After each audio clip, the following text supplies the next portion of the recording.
Boa noite, pessoal. Bem-vindos ao Sala de Estar. Estamos aqui num dia, um Sala de Estar extremamente especial.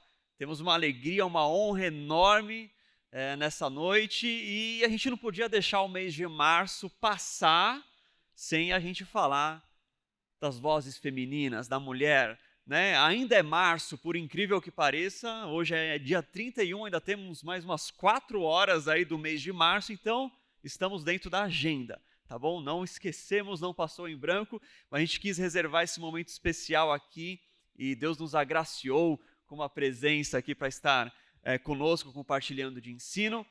Então, hoje no Sala de Estar, a gente vai falar de um tema fantástico, de um livro fantástico, mas primeiro, deixa eu apresentar quem está conosco aqui na Sala de Estar. Do meu lado esquerdo não é o Juninho dessa vez. Obrigado, Juninho.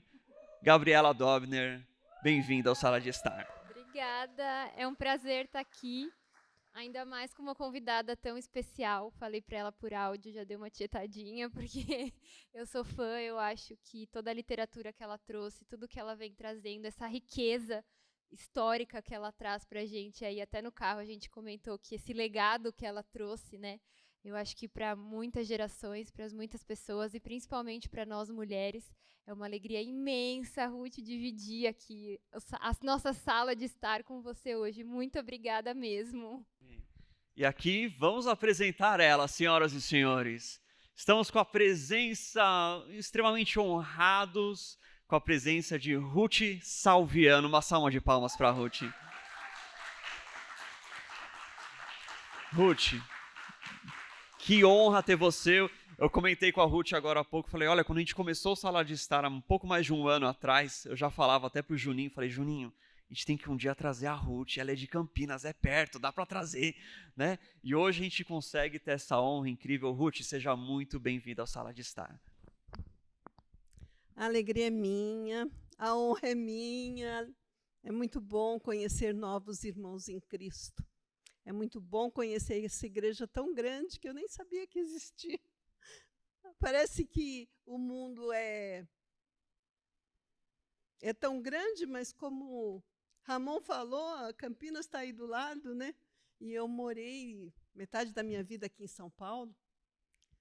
Estou a outra metade lá em Campinas, mas a honra e a alegria é toda minha de conhecer novos irmãos em Cristo, uma nova igreja, uma nova comunidade, que eu já oro, já está no meu coração, e oro para que Deus abençoe e faça prosperar. E vocês contribuem muito para o reino dele. Amém. Gente, para quem não sabe, a Ruth, ela é professora, é teóloga, ela é pesquisadora e ela é autora de vários livros, graças a Deus, livros muito bons que falam das vozes femininas, né? Então a Ruth tem livros que vai puxar desde a Reforma, da Inquisição, Era Medieval, nos avivamentos, e tem mais lançamentos vindo aí, né, para esse ano, glória a Deus por isso. E a gente tem a honra enorme de ter aqui a autora de um livro que é o tema do nosso Sala de Estar de hoje. Mas, Ruth, para o pessoal te conhecer melhor, conta um pouquinho de você. Quem é a Ruth Salviano? Eu sou uma nordestina arretada. Eu sou uma nordestina meio fajuta, né? Porque eu nasci em Pernambuco, mas com 9 meses eu vim. A minha família mudou para São Paulo. Então, eu tinha apenas 9 meses de idade. Nem conheço direito minha terra natal. Mas eu tenho muito orgulho de ser nordestina, terra de gente inteligente. É verdade. Tirante eu, gente inteligente. Mas eu nasci num lar evangélico, graças a Deus. Meu pai se converteu, foi expulso de casa pelo próprio pai dele, porque era uma época de perseguição, de início do protestantismo no Brasil. Mas ele sempre muito firme, com muita fé. O meu avô, que o expulsou, foi o primeiro a se converter.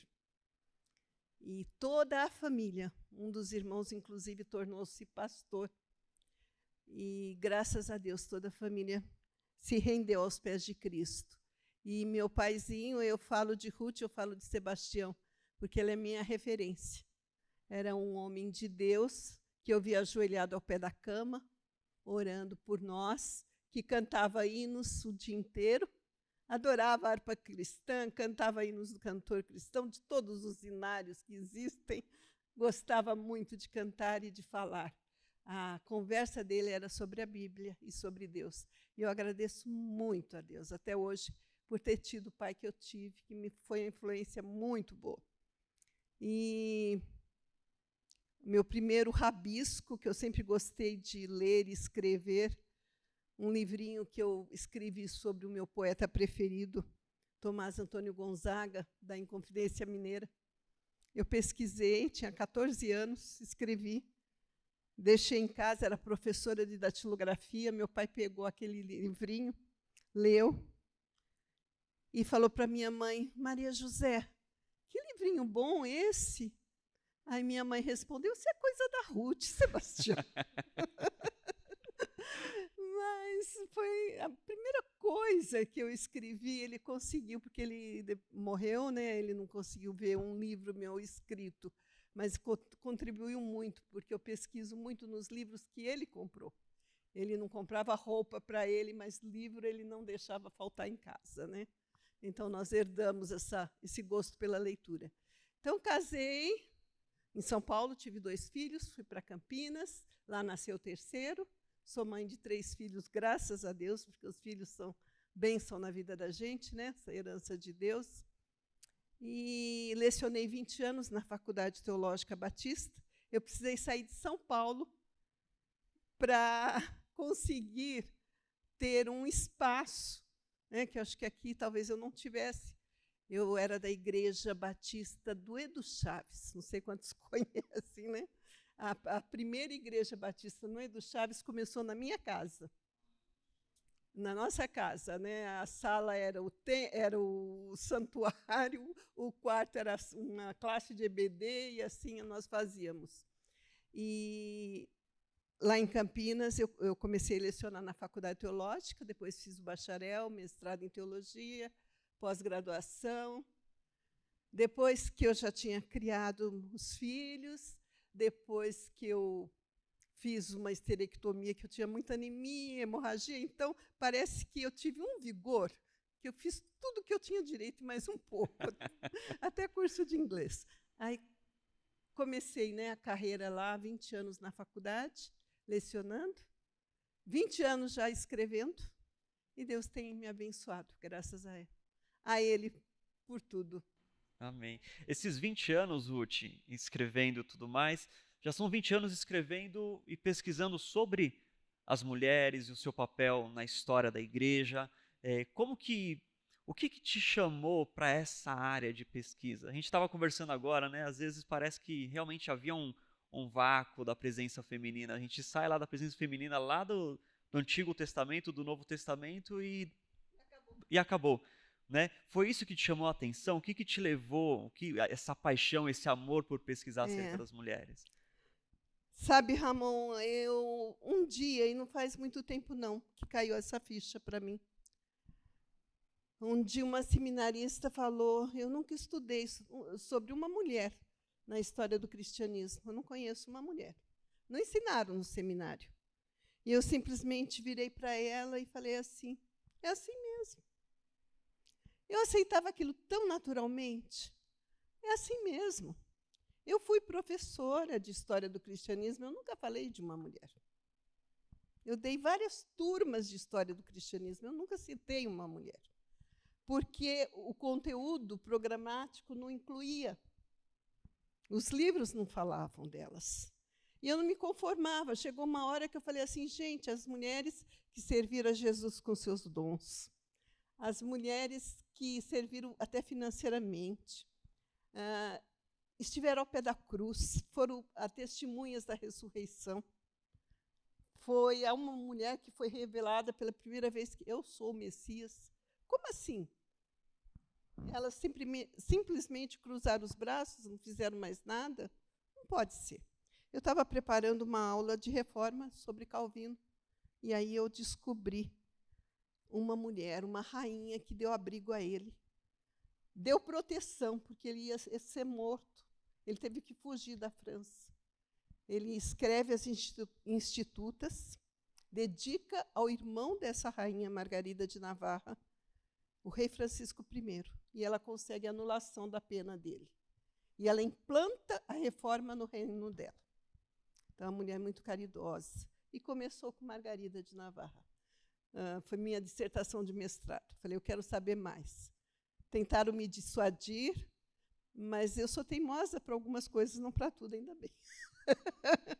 Mas eu falei, eu quero falar da participação da mulher na reforma. E foi onde tudo começou. Aí gostei da brincadeira, fui estudar sobre Inquisição, a voz feminina calada pela Inquisição, e graças a Deus que eu cobri todas as épocas, vozes femininas nos avivamentos, a idade contemporânea. Então eu falei de início do cristianismo, idade medieval, idade moderna com a reforma, idade contemporânea e também protestantismo brasileiro. E agora eu já estou escrevendo devocionais, reformadoras, mártires, né? E vai sair mais coisa, mais livro, enquanto Deus me capacitar, porque o que eu quero mesmo, o que eu gosto mesmo é de pensar que eu vou estar no céu. Oh, glória! E nós somos muito abençoados, que venham mais livros aí, né? Até Jesus voltar com a canetinha na mão ali, escrevendo uns livros bons. Ruth, a gente, até conversei com você agora há pouco, a gente quis aproveitar porque a gente tem tanto a questão do mês da mulher, quanto o avivamento, o pensar sobre o avivamento voltou à tona no final do mês passado, início desse mês. Então as pessoas começaram a voltar a pensar acerca do avivamento. E quando casou avivamento e mulher, falei, Ruth Salviano e seu livro maravilhoso, vamos chamar ela, né, para a gente conseguir bater um papo aqui. E eu sei que você falou para mim que você queria começar já fazendo até uma análise, né, a respeito do avivamento e como as mulheres tiveram participação no avivamento lá atrás, o papel que elas tiveram e as características e até as semelhanças do avivamento agora na pós-modernidade e um avivamento que aconteceu lá na época moderna, né? Então a gente podia começar já fazendo esse link de gerações e de tempos, né, com o avivamento de agora e com o avivamento do período da modernidade, enfim. Você queria começar com um texto, né? Então pode começar. Fique à vontade, a sala de estar é sua aqui, Ruth. É brincadeira, viu, gente? Mas eu estou com uma vontade de falar assim, graça e paz, irmãos. Pode. Vamos abrir nossas Bíblias. Eu vou ler um texto aqui, curtinho, não vou ler inteiro, não. Mas avivamento vem desde o Velho Testamento, né? Isaías 61, 1 a 11, diz, o Espírito do Senhor Deus está sobre mim, porque o Senhor me ungiu para pregar boas novas aos pobres. Enviou-me a curar os quebrantados de coração, a proclamar libertação aos cativos e a pôr em liberdade os algemados, e a pregoar o ano aceitável do Senhor, o dia da vingança do nosso Deus, a consolar todos os que choram.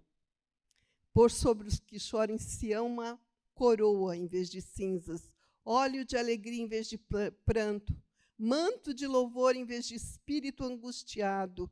Eles serão chamados carvalhos de justiça, plantados pelo Senhor para a sua glória.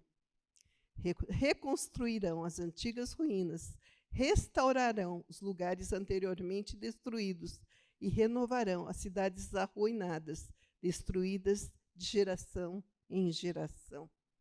Avivamento é tornar a vida, é avivar. Infelizmente, nós não temos história de avivamentos mais contínuos. Muitas vezes eles são de períodos.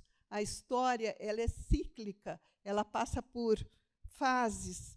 Quando a gente pensa no início do cristianismo, a terrível perseguição do Império Romano, a gente vê que está numa fase de baixa, os cristãos sendo perseguidos, odiados, né?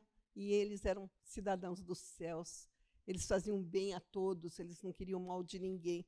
Depois, com o cristianismo, vai crescendo. Nós temos a alta, Idade Média, a baixa, Reforma, a alta. Né? O século XVIII terrível de moralidade, que é o século que fala esse livro, e vem os avivamentos.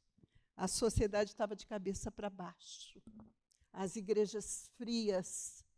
Os sermões eram sobre filósofos, sobre filosofia. Você ia numa igreja, você não sabia, eu estou aonde? É uma mesquita, uma sinagoga? É uma igreja anglicana? Onde que eu estou? O sermão era o mesmo. As pessoas dormiam. E tinha gente que falava, graças a Deus que estão dormindo. Porque o que está sendo falado não está edificando ninguém. Deísmo. Deus não interfere na vida do homem. Deus criou o homem e largou o homem aí. E cristão, se dizendo deísta, que não acreditava nos milagres de Cristo, que Cristo foi só um mestre, que não acreditava na revelação da Bíblia. Era essa a situação. Mas graças a Deus que veio o avivamento. E nós vemos assim uma relação bem idêntica do que acontece hoje, do que aconteceu no século XX, do que aconteceu no século XIX, com o que a Bíblia fala, desde João Batista.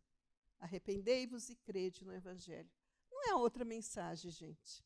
Avivamento vem quando o povo de Deus tem sede da palavra, tem sede de Deus, como uma corça que anseia pelas águas, tem sede de justiça. Aí acontece o avivamento, o nascer novamente. Então, eu comecei a escrever esse livro dos avivamentos, e a gente sempre cria expectativa. O que eu vou descobrir? Eu pensava, será que eu vou ver grandes sinais físicos? Dons espirituais, manifestações? Será que eu vou descobrir que as pessoas, como teve moda por aí de dente de ouro, será que vai acontecer essas coisas? Eu vou perceber isso na história? E eu percebo que o avivamento nada mais é do que a palavra de Deus sendo aberta e exposta, e a pessoa se arrependendo, se regenerando e mudando de atitude. É o anseio, é a sede. Ontem eu comi alguma coisa que eu mesmo fiz, nem sei o que era, mas que me deu uma sede, gente. Mas eu bebia tanta água. Aí eu pensei, linkei com o avivamento e eu pensei, a sede de Deus, que parece que você quer beber água para tirar aquilo que não está bem, né, em você. E era isso, realmente. Os homens, eles estavam seguindo moda. A moda do segundo marido, como Voltaire foi um segundo marido, né? E a gente vê que é isso. A gente precisa ter essa sede dessa comunhão com Deus. E eu quero comparar só aqui, eu vou falar porque eu tenho um amigo que foi em loco ver o avivamento em Hillsborough. E ele disse que ele chegou ali, naquele ambiente. Ele sentou. E ele ficou umas 5 horas. Metade do tempo ele só chorou. Chorou e chorou. E às vezes as pessoas começam a criticar. Né? Essa época dos avivamentos, os avivalistas tiveram que pregar fora das igrejas, porque mudança na igreja assusta, né? Sempre foi assim, por que vai ser diferente? Eles tiveram que pregar em praças, em acampamentos. E ele queria ver o que estava acontecendo, como que era, porque as pessoas já começaram a criticar. Mas não é assim. Está muito tranquilo, está muito agitado, não é bem assim, que é avivamento. Ele diz que a presença de Deus que ele sentia era tão forte que ele só chorava. E começou até a chamar a atenção de quem estava perto, né? E presenciou uma cura, tal, mas o que ele sentiu mais foi esse calor, aquecendo o coração dele, e a comoção. Jonathan Edwards, um dos avivalistas, ele pregou um sermão chamado Pecadores nas Mãos de um Deus Irado. E é o sentimento que o avivamento traz, de você se perceber quem é você diante de um Deus tão grandioso. Porque quando Jonathan Edwards pregou, as pessoas choravam.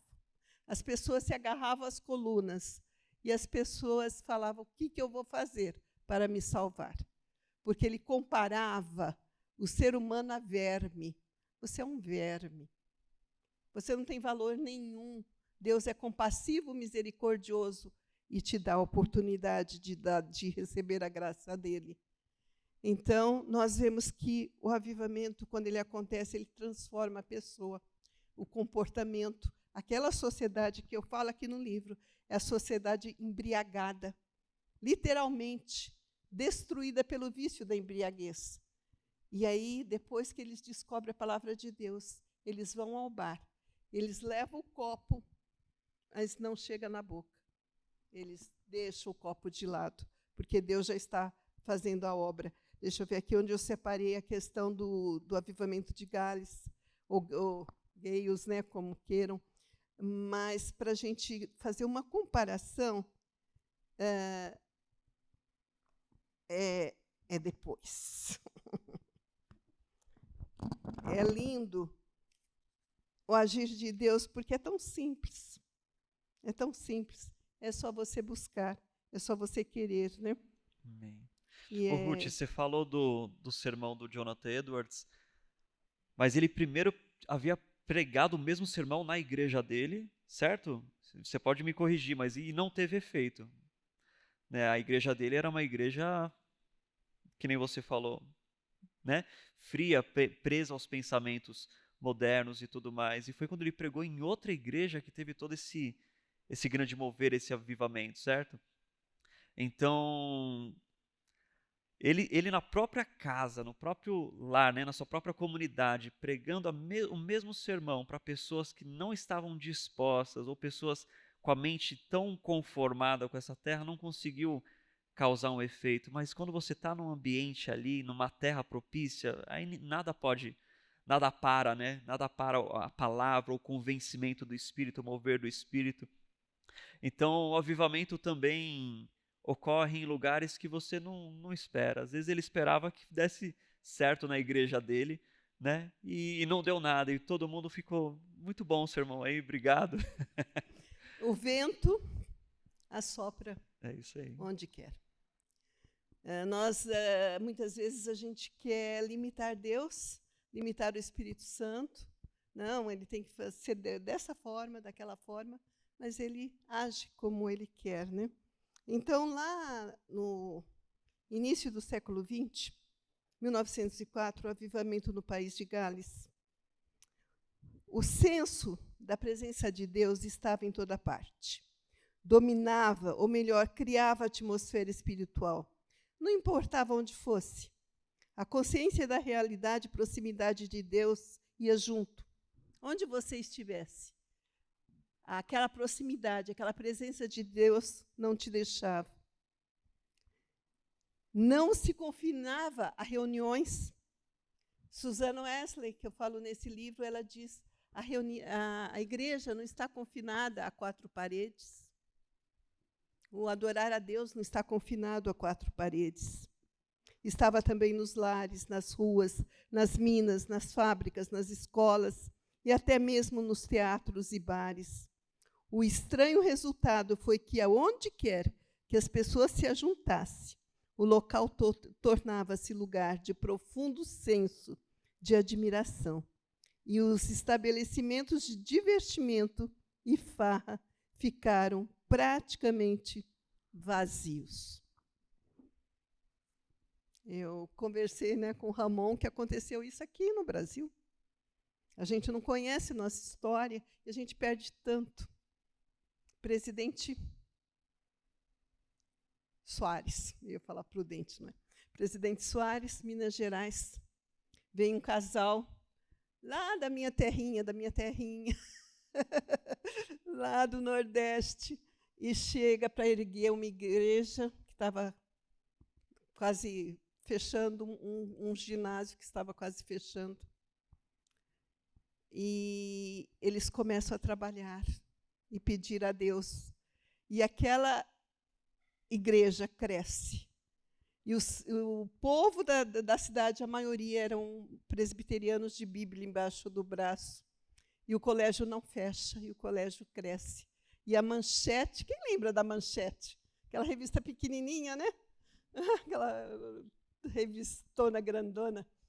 Ela publica uma reportagem de 1962, 63, por aí. A cidade sem pecado, Presidente Soares. Bares vazios, cadeias vazias, sem salão de festa, né? Por quê? Porque estavam adorando a Deus. Deus é o mesmo, né? Ontem, hoje, eternamente. Ele continua operando as maravilhas. Ele continua impactando, né?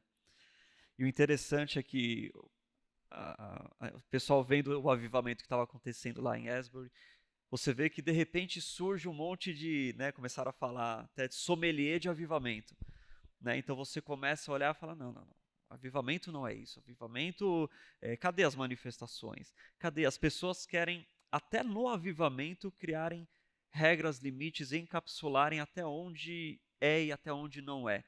E o interessante é que Deus sempre surpreende. E o avivamento lá começou, que nem você falou, com uma exposição de Romanos. E ali começou um avivamento de forma sutil, de forma simples, de forma genuína, de forma impactante. Né? O convencimento do pecado e todo aquele mover que acontece não foi programado, não foi agendado, não teve ingresso para entrar. Né? Deus agiu no dia comum. Isso que eu acho incrível. O avivamento ele começa em dias comuns. Né, dias comuns, em momentos inesperados, Pequenas não programados, para que fique claro que quem conduz o avivamento é o Espírito e não o homem. Ele não é o propulsor do avivamento. Ele é só um instrumento que num dia comum, da ordem comum, Deus vai lá e faz algo grandioso. Né? E é interessante o julgamento que a gente faz, né? Porque muitas pessoas ficam falando... Eu tive um professor de teologia sistemática, muito bom, muito bom. Ele conhecia muito a Bíblia. E ele dizia assim, que história é essa de cair no chão, de chorar? O Espírito Santo só levanta, não derruba. Tem uma cena, gente, que não sai da minha cabeça. Eu perdi um irmão com 21 anos, um acidente de moto. Meu irmão mais velho que eu. 21 anos.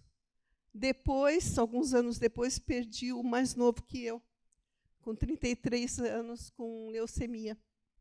Quando meu pai perde esse segundo filho, ele fica sem chão. E eu fui de Campinas, né, para o enterro do meu irmão, já estava lá. Aí foi o pastor da minha igreja, com a esposa dele. Ela era diretora da faculdade que eu lecionava. E depois que teve o enterro, meu pai não conseguiu ir.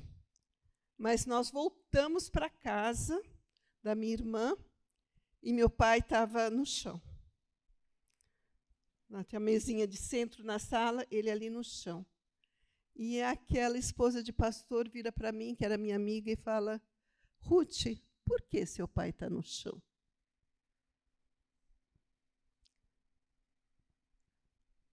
Não tem nem como você responder. O sofrimento da perda que ele estava passando o levou ao chão. O agir de Deus na sua vida, e uma coisa bonita que eu achei muito no movimento lá nos Estados Unidos, e que acontece nos avivamentos, e que não acontece conosco hoje, e que é bíblico, é confissão de pecados.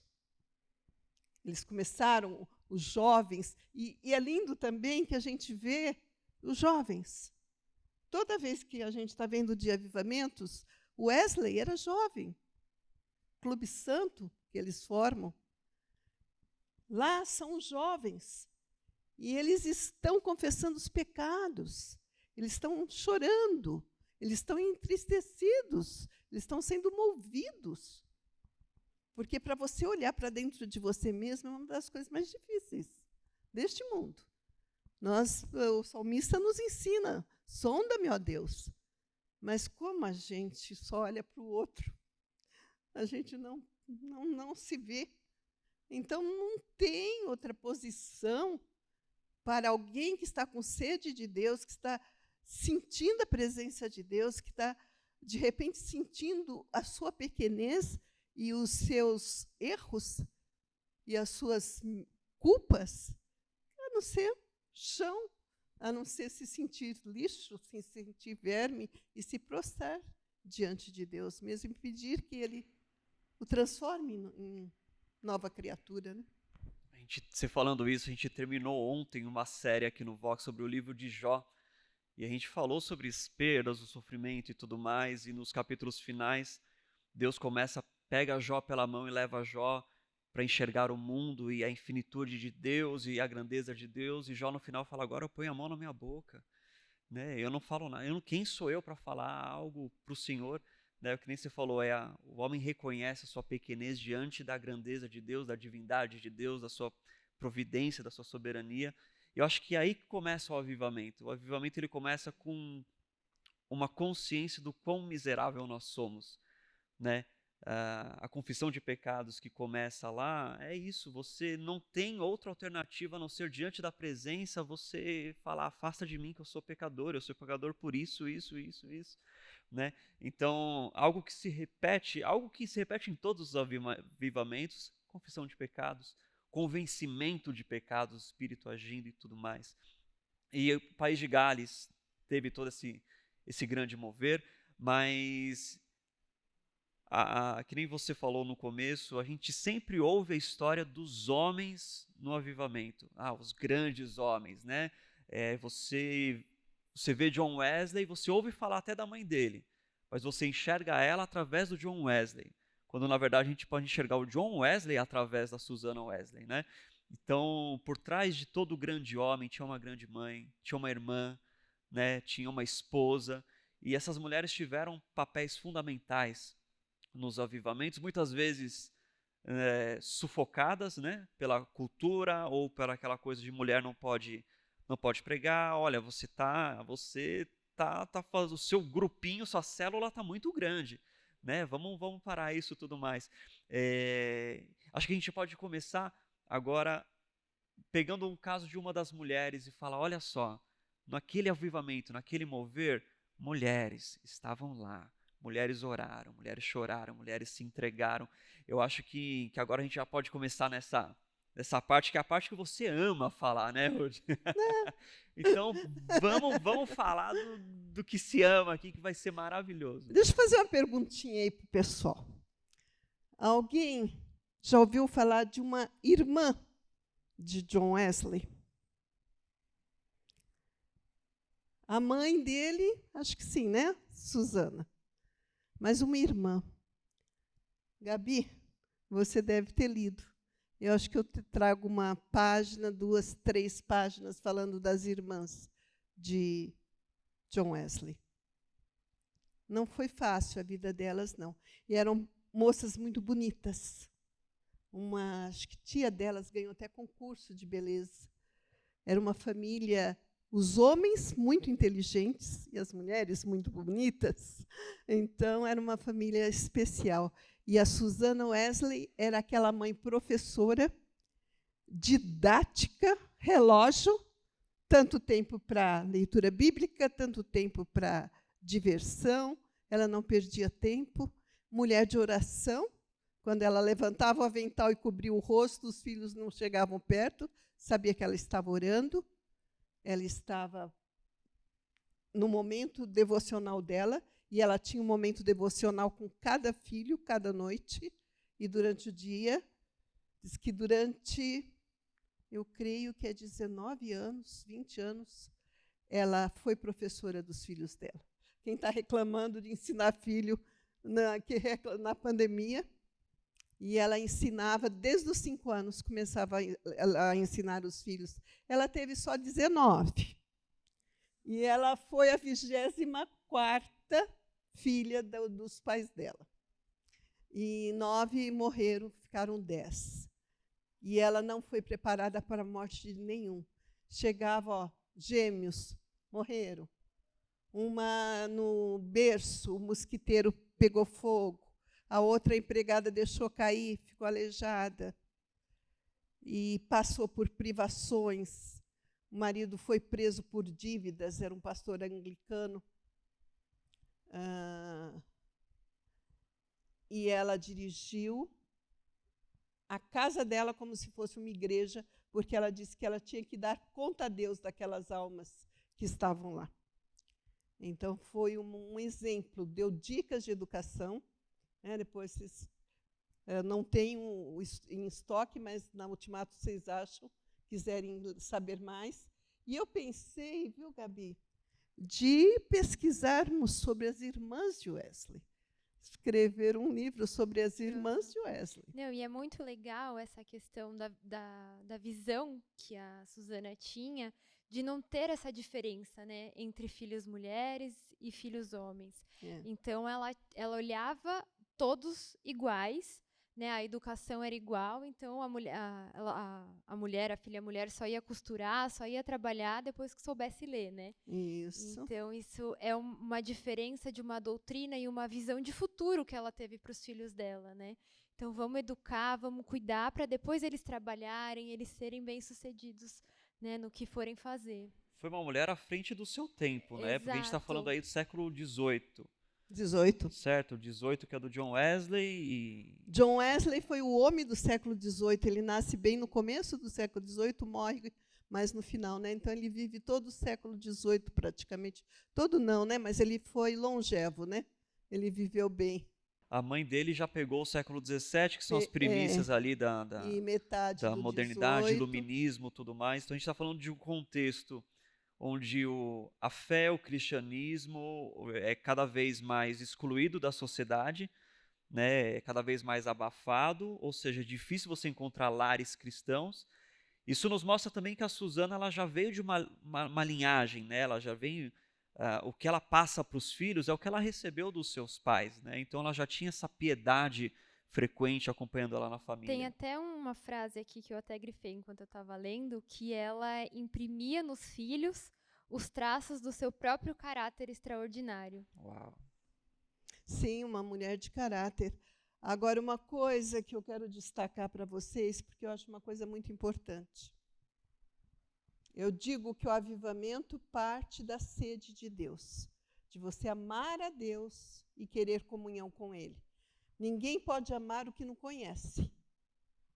Se eu não conhecer o Ramon, eu nem gostei, nem fui com a cara dele, mas a partir do momento que eu vou conhecer... Eu sou gente boa, tá? Só para deixar claro.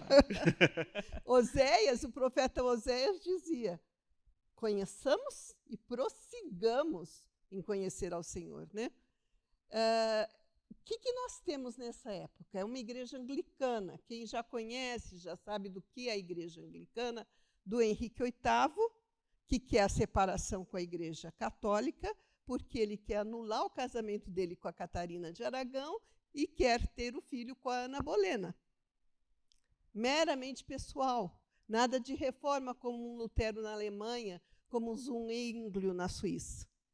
Então, é uma igreja que não muda sua doutrina.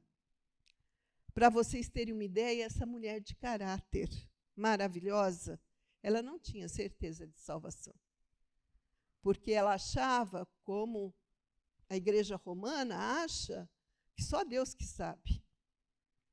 Eu lembro, Ramon e Gabi, uma vez eu estava na igreja, o pastor pregando, e o pastor disse, olha, uma igreja mais ou menos grande, de todos que estão aqui, talvez 10% sejam salvos. E eu pensei cá comigo, eu pensei assim, se ele falasse que só tinha uma pessoa salva, eu ia dizer, pastor, não é o senhor não, sou eu, viu? Porque eu tenho que ter essa certeza. Exatamente. Não vou descobrir lá, não, eu tenho que ter essa certeza aqui.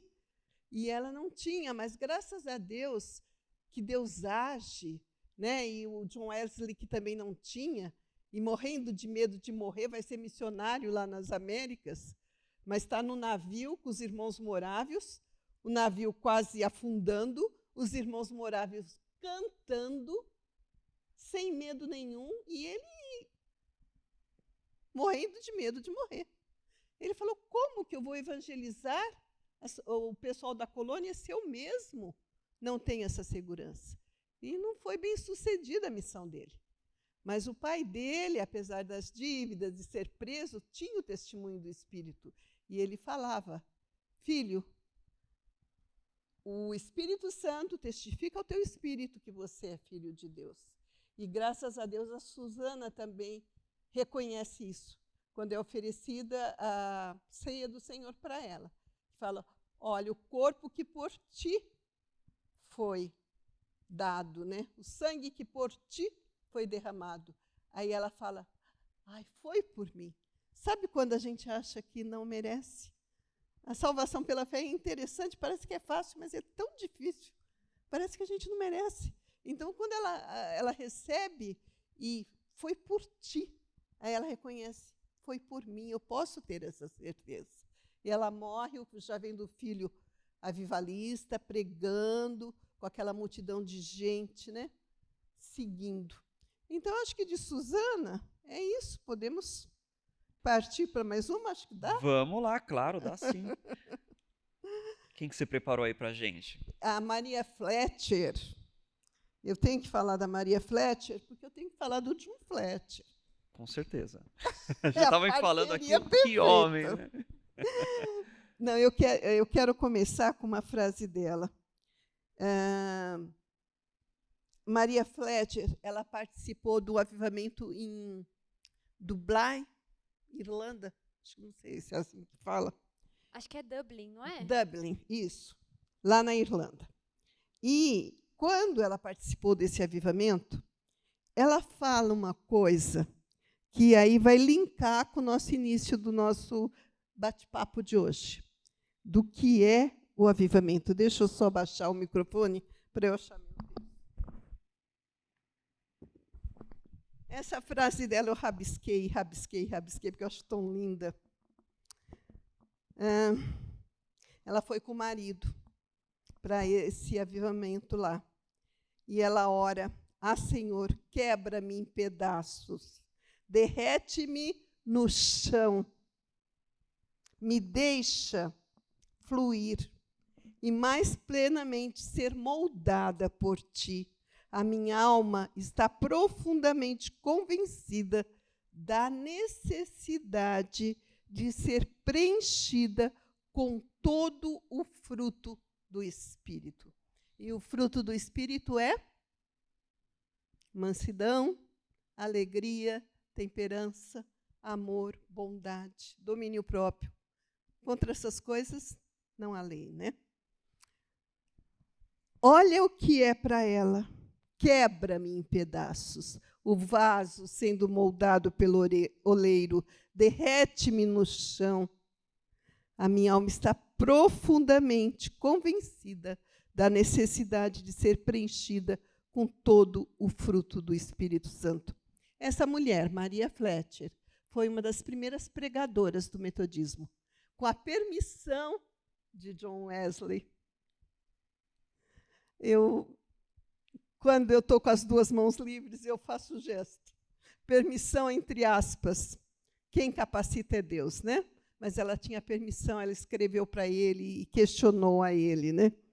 Mas ela se casa com um anjo em corpo humano, que era John Fletcher, e que as pessoas iam ouvi-lo, porque ele foi expulso da igreja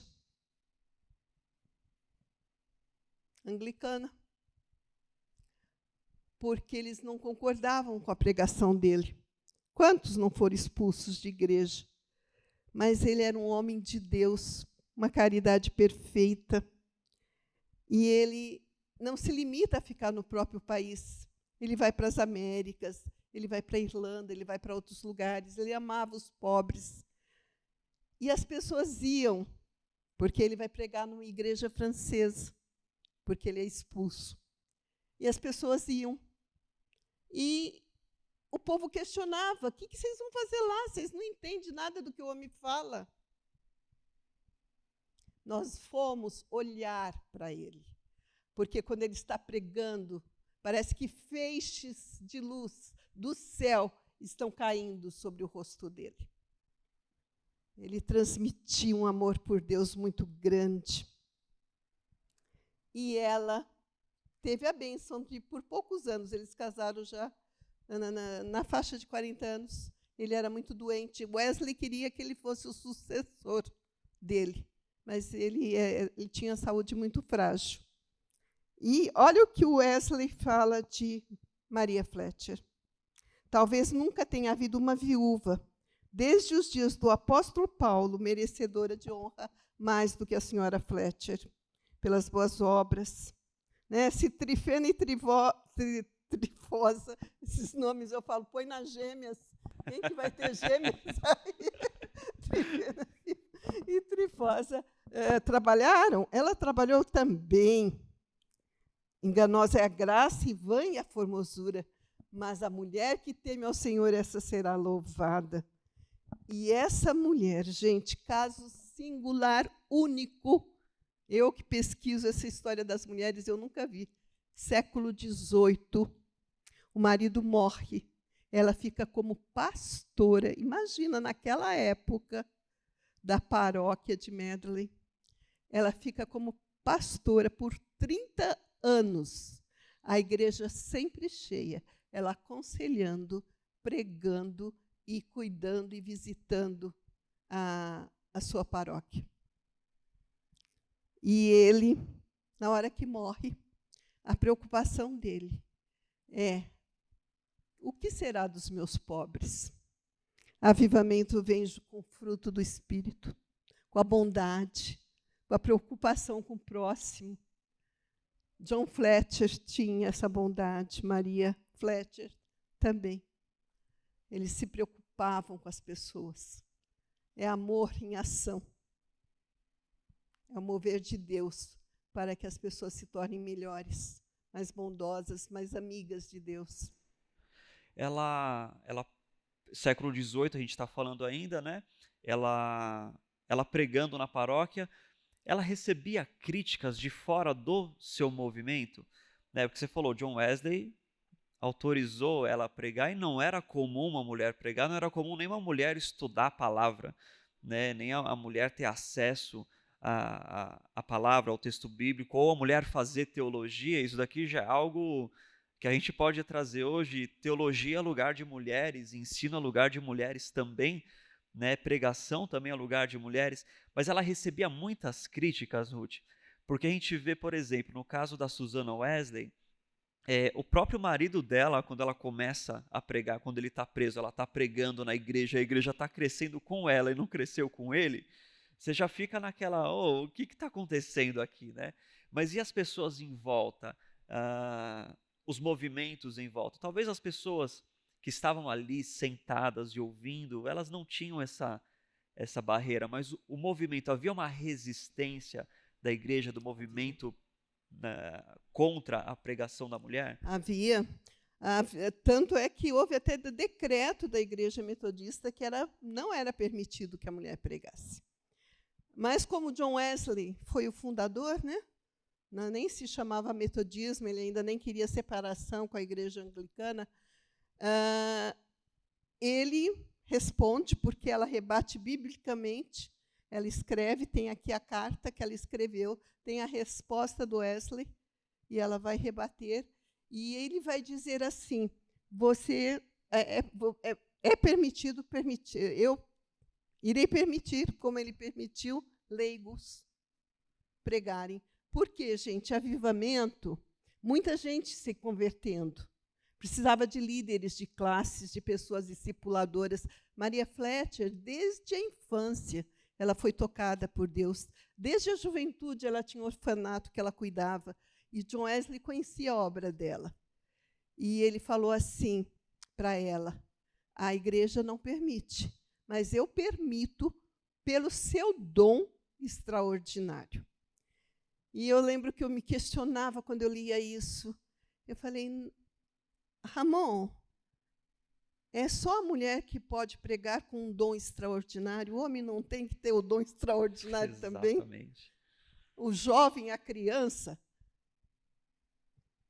a moça, quem for usar da palavra, falar da palavra de Deus, não tem que ter esse dom extraordinário.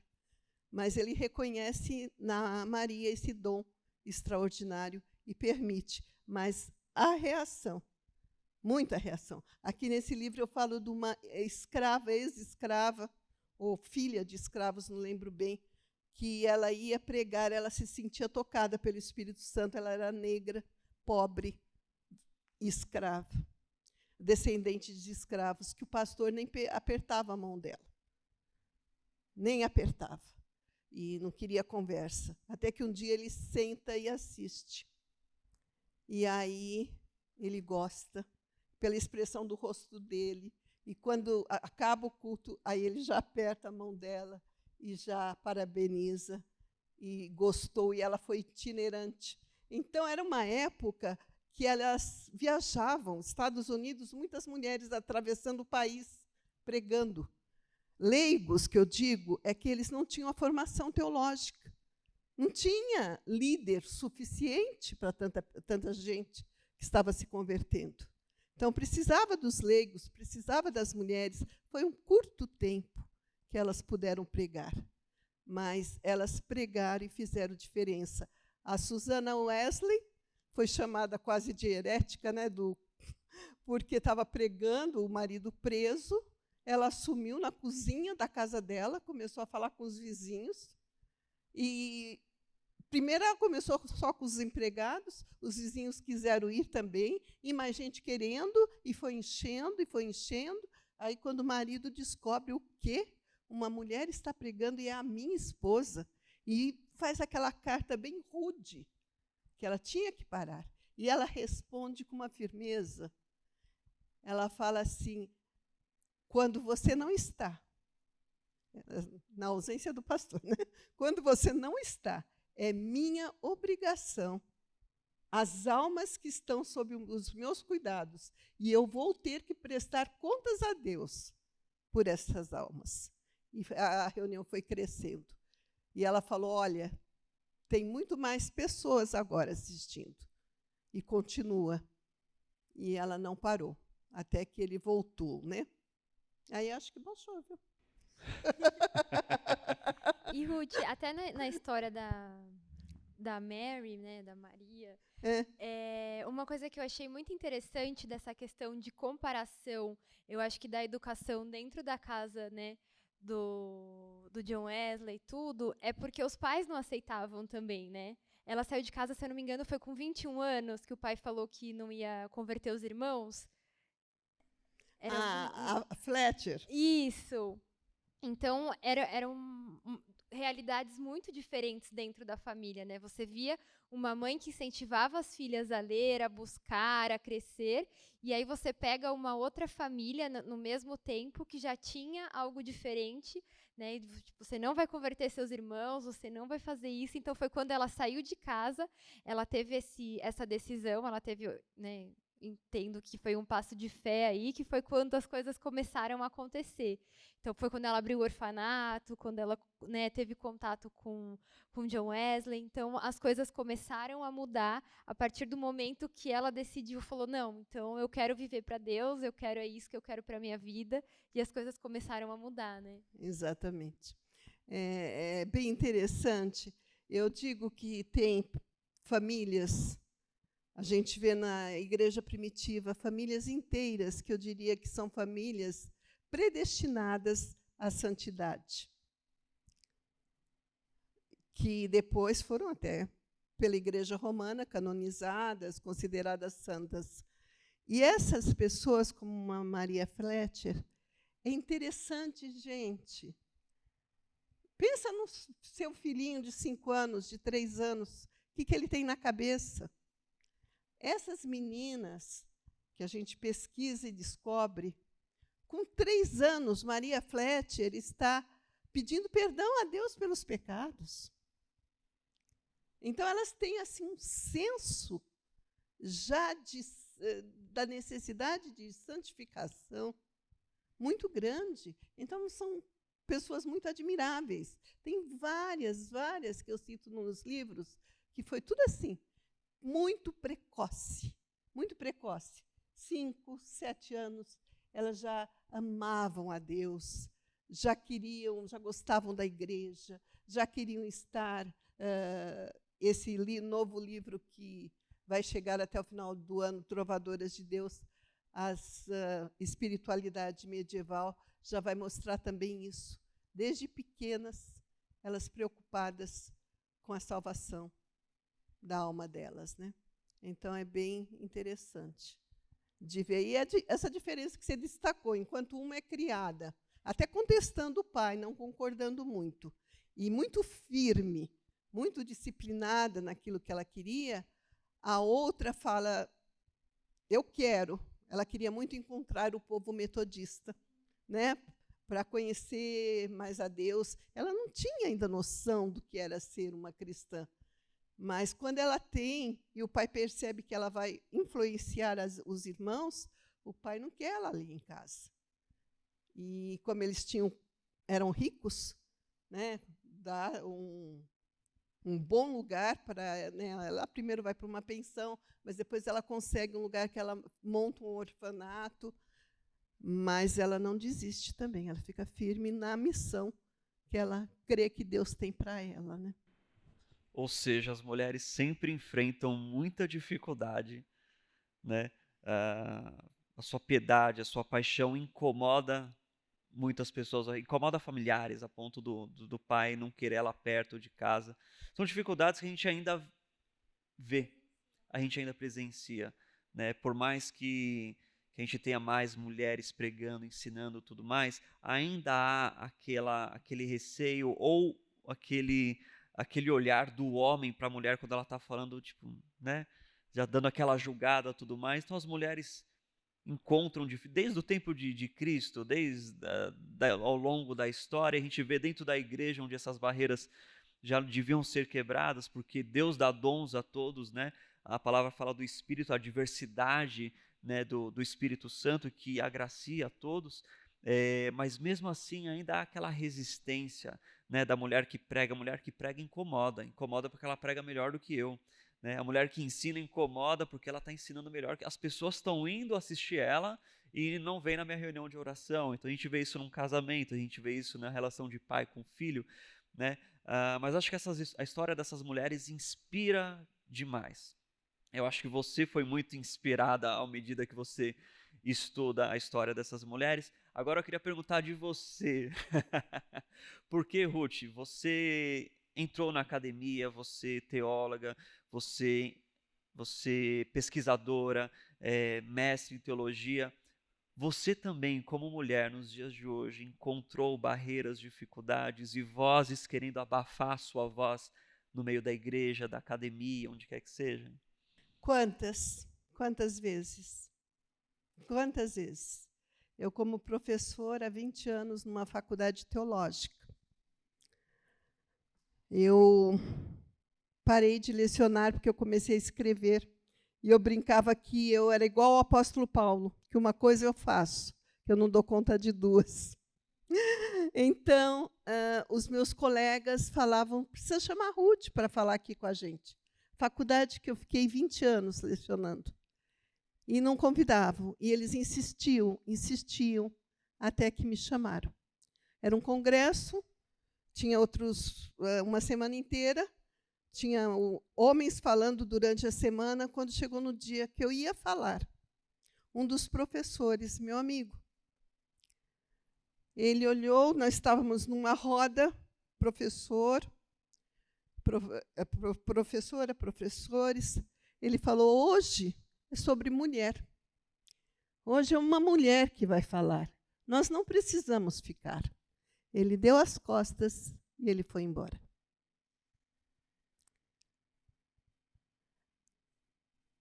Aconteceu tanta coisa.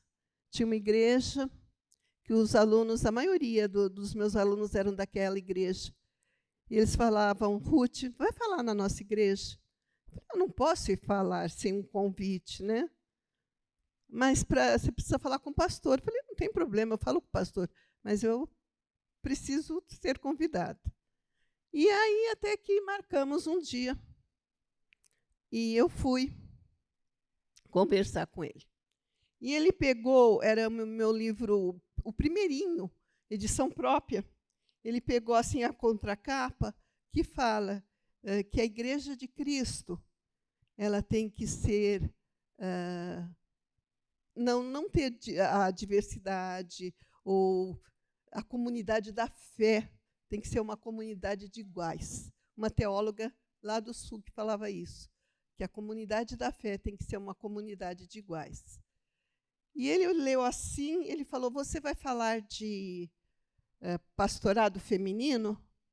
Eu falei, não, eu pesquiso história das mulheres, o que elas fizeram.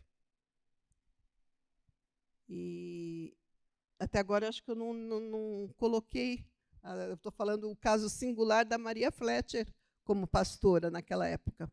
Não, eu vou falar sobre a mulher na época da Reforma. Ah, então tá bom. Então vamos combinar, domingo tal, escola dominical, você fala. Tudo bem, pastor, tá? Obrigada, me despedi. Quando eu estou saindo, estou no hall da igreja, ele sai correndo assim atrás de mim. Irmã Ruth, eu pensei melhor. Eu vou falar com a líder das senhoras. E você vai, uma hora elas fazem algum encontro, você fala só para elas. Falei, tá bom, não tem problema nenhum. E foi assim que aconteceu.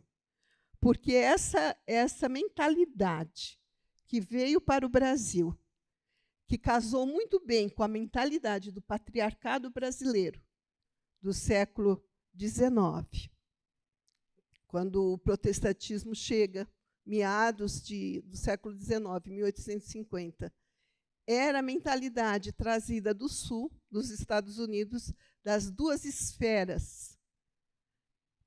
A esfera do homem e a esfera da mulher.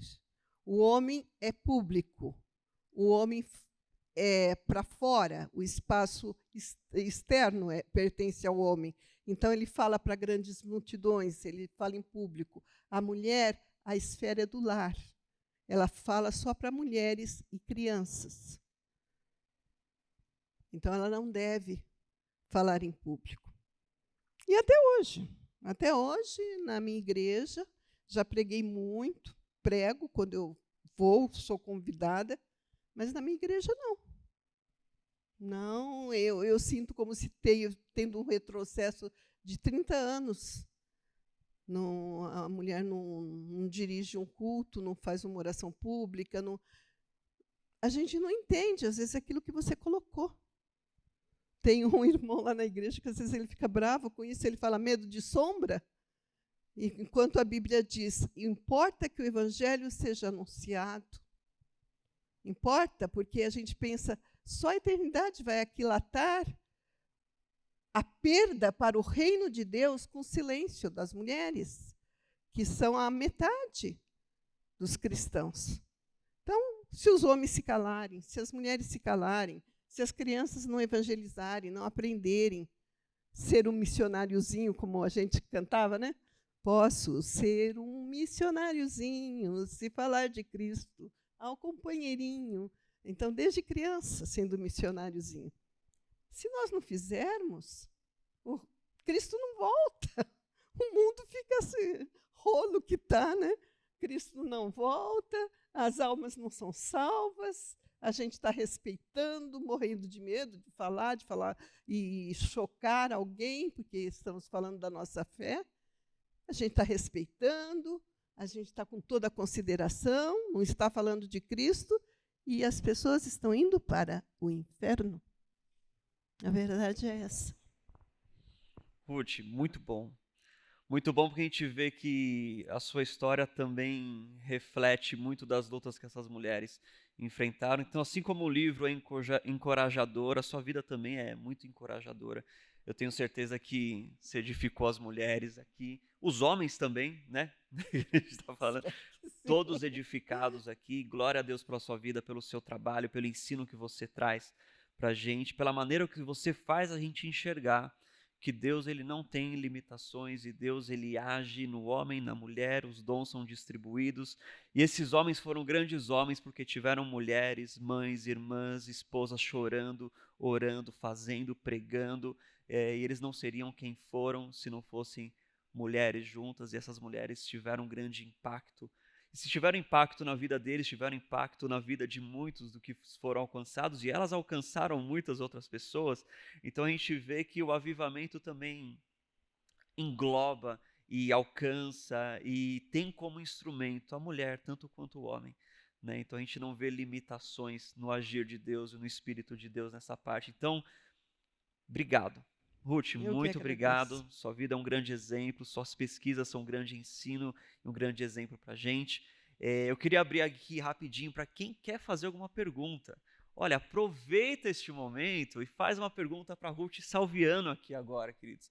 A gente tem o WhatsApp ali que você pode mandar pelo grupo, ou você pode falar que o Juninho vai pegar e levar o microfone aí, ou pegar a pergunta e trazer para cá, ou o Juninho vai gritar de onde ele está para falar onde está. Se vocês quiserem fazer umas perguntas, queridos, então você pode entrar no grupo do Sala de Estar e já mandar uma pergunta por aqui. Deixa eu só ver se o grupo está aberto. Está aberto. Então, se você quiser mandar uma pergunta, já pode mandar aqui, a gente já faz para a Ruth, ou você pode levantar a sua mão. Né? O Juninho vai até aí vocês e dar um jeito. Aproveitem, queridos. Ó, já chegou uma aqui. Alguém quer fazer ao vivo? Eu vou ler a que está aqui. Ó, demorou. Vamos lá. Pergunta, Ruth. Nem sempre as mulheres são protagonistas dentro do ambiente avivacionista. Logo, também é possível fazer a diferença em prol do reino, tendo o papel de suporte? Claro, claro. Eu acho que o ideal de Deus, quando Ele cria a mulher, e Ele diz que é para ser aquela auxiliadora idônea, né? Eu creio que é bem isso. A gente vê uma parceria, um companheirismo. E às vezes eu pergunto, tem diferença em quem auxilia e quem é auxiliado? É bom auxiliar e é bom ser auxiliado. Então, na minha cabeça, para Deus, a melhor situação é a igualdade, no sentido da liberdade para o exercício dos dons espirituais de homens e mulheres. Temos que ter liberdade, porque se nós falamos de avivamento e que o Espírito distribui dons e ele dá e tem o fruto do Espírito, e é Deus que está capacitando, e nós devemos pedir com zelo os melhores dons. Então, Deus capacitando, o Espírito Santo santificando. O que está faltando? O que está travando? Então, muitas vezes é isso. O homem pode estar sendo um impedimento, ou a própria mulher pode estar sendo um impedimento, achando que não é capaz, ou o homem achando que a mulher não deve, não pode. Então, tem que haver liberdade. Onde há o Espírito de Deus, aí há liberdade. Haver liberdade para a mulher exercitar o seu dom espiritual para a edificação da igreja. Porque aparece a necessidade, aparece a capacitação, aparece a pessoa, aparece o ministério e o desenvolvimento natural da igreja acontece. E a igreja cresce, e o reino de Deus cresce. E almas são salvas, e nós vamos frutificar para a eternidade. O Juninho está escrevendo há uns 5 minutos aqui, acho mais fácil subir e fazer a pergunta, né, Juninho? Pelo amor de Deus. Vem cá, faz a pergunta aqui para a Ruth. Ele é devagar até para digitar, mano do céu. Eu acho legal perguntar para você, Ruth, se uma mulher ela se sente impelida pelo Espírito Santo a fazer algo, seja cuidar de um ministério, seja ser missionária, seja ensinar, estudar teologia, como devem ser os primeiros passos e como ela deve encarar a sua geração e como ela deve tentar mudar a sua geração. Não é toda mulher, né, gente, que vai querer estudar teologia. Não é fácil, não. Hebraico é chato. Grego, a gente tem que estudar exegese, homilética e didática de ensino e tanta coisa, meu pai, tanto trabalho, tanto livro para ler. Mas vai ter mulher que vai gostar. Eu sou devoradora de livro, né? Meu pai era assim, eu puxei. Eu adoro ler, principalmente livros que edificam, né? Então, mas se a mulher sente desejo de trabalhar mais, que ela tenha comunhão com Deus, pergunte a Ele em que ministério, o que você tem na sua mão, o que você pode fazer, o que Deus está te capacitando. Se tem quem escreveu Reformadoras comigo, a Jaqueline Pinheiro, ela disse o seguinte: a mulher, não falta serviço para ela, e ela está disposta, e Deus está enxergando. Se ela, não, você é igual eu, né? Você não vai pregar, não. Aí eu vou ser professora da IBD. Ah, não, professora da IBD também não pode, não. Ah, então eu vou trabalhar na cantina, né? Vou vender lanche na cantina. Não, lá também não. Eu vou ensinar para criança. Ah, não pode. Ah, eu posso varrer a igreja? Né? Então, a gente vai fazer, vai trabalhar para o reino de Deus, para a nossa comunidade de fé, para a igreja. Então, a mulher estude também. O Provérbios, se não me engano, Provérbios 2, diz que aquele que adquire o conhecimento, né, é um grande tesouro que ele deve escavar, ele deve buscar como tesouros escondidos, né? Ele vai encontrar a sabedoria. Gente, o que eu tenho aprendido tem sido tão bom para a minha vida, porque você pensa que passaram 2000 anos de história do cristianismo e as cristãs não fizeram nada. Sabemos dos feitos dos teólogos, dos doutores, dos papas, dos bispos, e as mulheres, elas fizeram tanto. E eu fico encantada com as histórias. Deus agindo como agiu com a igreja primitiva, colocando a mulher, na época do avivamento, a mulher não queria pregar, porque era proibida, a igreja proibia. O que Deus fazia? Ele transportava a mulher. De repente, ela perdia meia consciência e estava lá, em frente da multidão para pregar. E ela teve vários ataques assim. Sara é uma das Saras, né? Não lembro o sobrenome. Até que ela se rende. Até que ela se rende. Ela fala, não, Senhor, eu vou.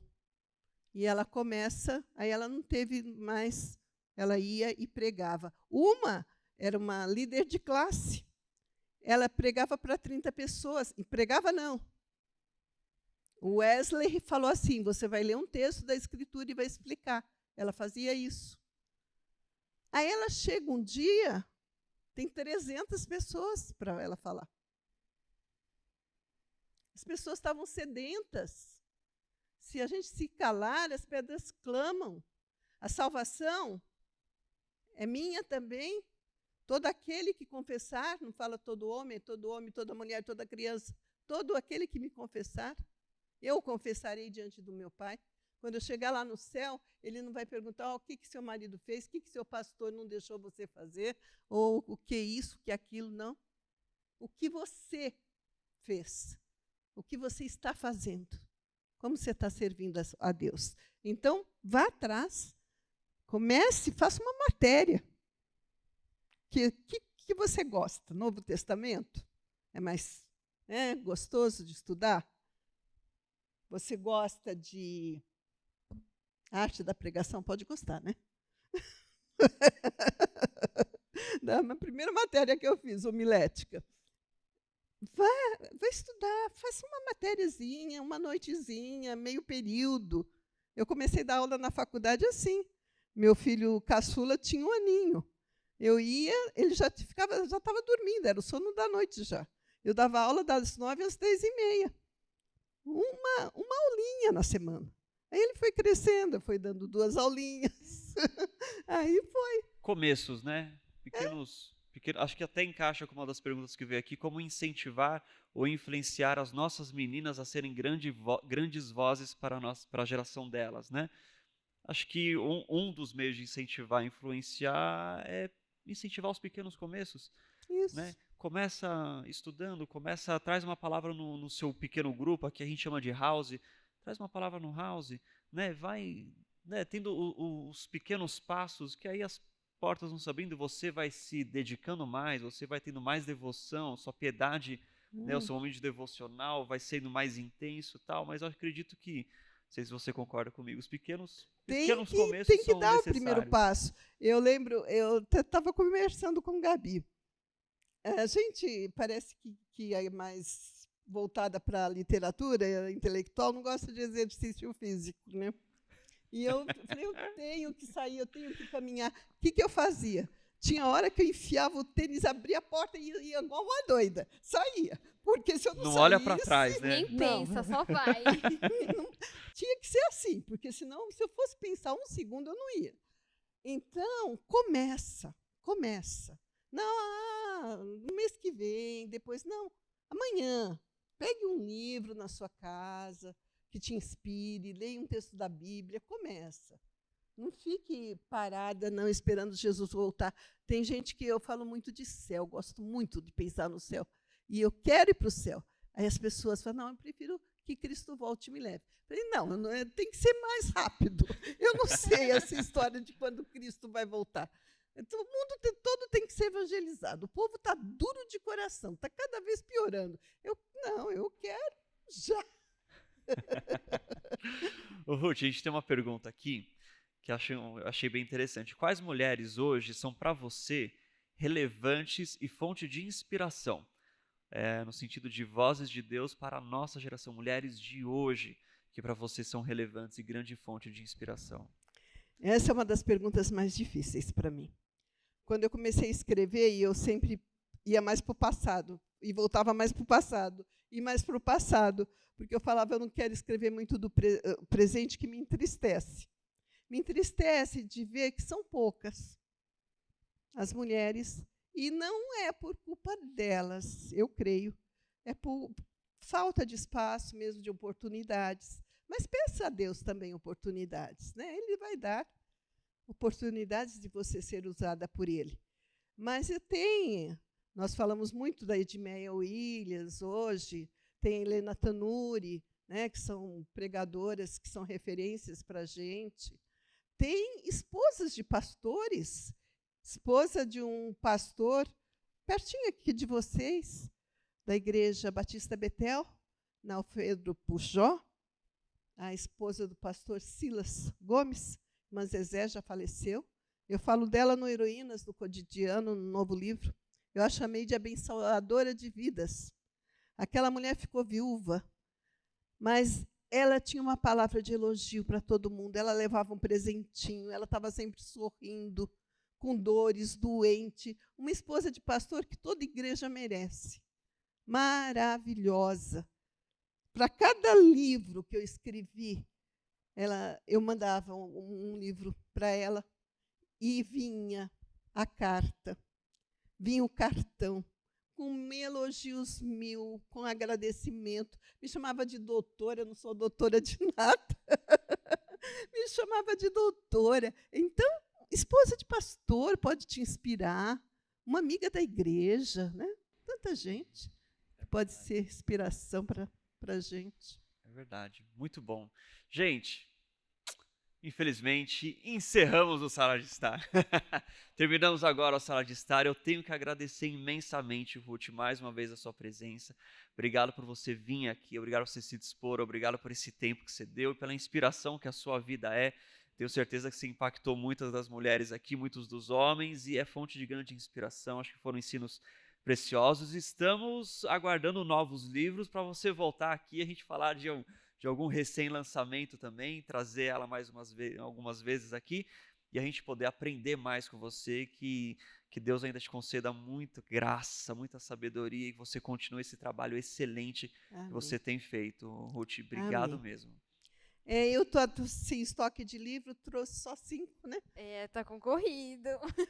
5 Mártires Cristãs, que foi o livro que eu tinha em casa. Mas eu tenho um curso, tá? A propaganda aí do curso, porque no curso eu falo desde a igreja primitiva, das mulheres, desde a igreja primitiva até o início do protestantismo brasileiro.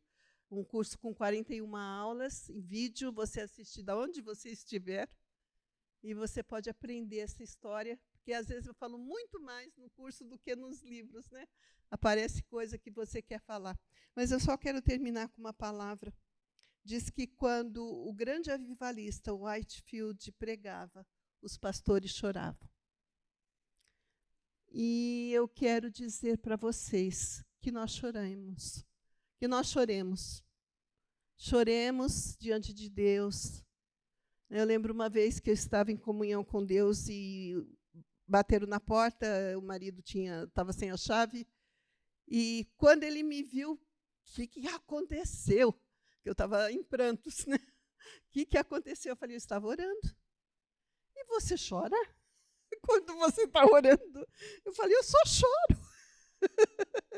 Por que isso? Então, quando o pastor pregava, as pessoas choravam. As pessoas sentiam. Hoje, às vezes, a gente está orando, as pessoas não estão dizendo um amém. Um assim seja, Senhor. Acaba a oração, você não escuta o amém. Eu fico esperando amém. Por isso que eu falo que eu sou batista penteca, porque, gente, eu estou em comunhão com meu Deus. A gente está falando com Ele, com o Rei do Universo, com o Soberano. E eu vou estar pensando na morte da bezerra? Não pode. Então, que choremos, que oremos e que entreguemos cada vez mais nossas vidas a Deus. Amém. A minha Amém. oração. Obrigado, Ruth. Uma salva de palmas para Ruth Salviano. Eu acho que Fale. eu acho que eu consigo resumir esse encontro, e eu acho que tudo que você tem entregue, né, para a gente, todo esse tempo de dedicação, de escrita, de pesquisa, em uma palavra que chama encorajamento. Então, tudo que foi falado hoje aqui, tudo que é falado, né, com as suas palavras pelos livros, pelo curso, eu, como mulher, eu vejo esse encorajamento da gente ver essas histórias, poder mergulhar nesse conteúdo riquíssimo que você trouxe para a gente, e que você ainda vai trazer muito, e a gente se encorajar para ir mesmo, para ter essa luta como mulher, ter essa coragem de enfrentar, para levar a palavra, para levar Deus para as outras pessoas, para quem precisa. E obrigada, de verdade, por todos esses anos de dedicação, pela noite de hoje. É um prazer imenso, um privilégio imenso ouvir tudo que foi falado aqui. Quis mais ouvir do que falar, porque estava muito bom, passou muito rápido o tempo, e que venha mais vezes, que esses laços a gente vai, né, para o futuro, aí a gente tendo livros, tendo essa relação com você, e a gente está aberta. Acho que as portas aqui da igreja, do ministério, do Vox, estão sempre abertas aí. Muito obrigada. Eu estou à busca de sucessoras, viu, gente? Aí, não vamos deixar essa história das mulheres parada, não. Mas gente escrevendo aí, viu? É isso aí. É isso aí. Com certeza inspirou muitas. Gente, é isso aí. Encerramos o nosso Sala de Estar. Nos encontramos mês que vem. O Sala de Estar acontece uma vez por mês. Estará no YouTube, a nosso bate-papo aqui. Então você pode assistir, reassistir, compartilhar, divulgar. Tem um curso da Ruth, vale muito a pena. Você quer mergulhar mais, aprender mais, vai lá. São 40 aulas, né, Ruth, que você comentou? 41 aulas, meu... Tinha uma aula extra ali, né? 41 aulas, é bênção. Os livros também dela são bênção. Tem 5 exemplares aqui que você vai poder adquirir, tá? Concorridos, então quem chegar... E é isso aí, queridos. Amém? Pai, nós te agradecemos, Deus, por essa noite, te agradecemos porque o Senhor fala através de conversas, o Senhor fala através da história, o Senhor fala através da vida da tua serva Ruth, Pai. Nós estamos lisonjeados de estarmos aqui e aprendermos tanto com o conhecimento que o Senhor deu a ela, Pai. Nós pedimos que o Senhor a conceda cada vez mais bênção, graça, providência, para que ela continue a produzir mais e mais, Pai, porque o que ela produz alcança corações, encoraja mulheres, o que ela produz, Senhor, tem abençoado todas as nossas vidas, Pai. e tem nos ensinado que o Senhor é um Deus muito maior do que nós imaginamos, e o Senhor é um Deus ilimitado, Pai. E perdoa as vezes em que nós limitamos o teu agir, Senhor, mas que o Senhor nos quebrante, o Senhor nos faça compreender que o Senhor continua fazendo grandes coisas nos dias de hoje, meu Pai. Nós pedimos que o Senhor abençoe a Ruth, estenda a tua mão sobre ela, meu Pai, e ela continue sendo essa grande mulher de Deus para a nossa geração. Obrigado por essa noite, pelos ensinos, pela tua graça, pela tua paz. Leva-nos, Senhor, em paz para um fim de semana abençoado, uma noite abençoada, e que o amor de Deus Pai, as consolações do Espírito Santo e a graça do Deus vivo esteja com a igreja hoje e para todo sempre, em nome de Jesus. Amém. Amém, queridos? Deus abençoe. Esse foi o Sala Star. Tem um café no fundo ali, tem um pão do Edu, se sobrou ainda, vai lá, dá uma mordidinha ali. Fiquem na paz. Até mais. Deus abençoe.